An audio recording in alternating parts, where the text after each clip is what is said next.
शक्तीपीठ महामार्गाच्या माध्यमातून तब्बल 50,000 कोटींचा घोटाळा होणार असा आरोप स्वाभिमानी शेतकरी संघटनेचे नेते राजू शेट्टी यांनी केलाय। तसंच ट्रम्प टॅरिफवरही शेट्टी यांनी भाष्य केलंय।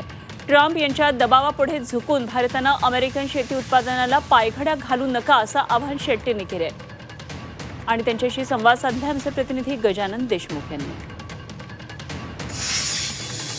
विदर्भ आणि मराठवाड्यामधून पश्चिम महाराष्ट्राकडे जाणारा शक्तीपीठ या महामार्गाला शेतकऱ्यांमधून मोठा विरोध होतोय। त्या संदर्भामध्ये शक्तीपीठ कृती विरोधी समिती सुद्धा स्थापन झाली आहे आणि मागच्या काही दिवसापासून स्वतः स्वाभिमानी शेतकरी संघटनेचे नेते राजू शेट्टी ह्या विरोध करतात। काल त्यांनी हिंगोलीमधल्या डोंगरकडा येथे सुद्धा शक्तीपीठाचं काम जे सुरू होतं ते बंद पाडले। ते आपल्यासोबत त्यांच्याशी बातचीत करणार। तर काय सांगाल, एकूणच हा सगळा विरोध शक्तीपीठाला नेमकं का आहे आणि हा नेमका शक्तीपीठ कोणासाठी तयार केला जातोय, काय सांगाल? या शक्तीपीठाच्या माध्यमातून जवळपास 50,000 कोटी रुपयाचा मोठा भ्रष्टाचार होणार आहे।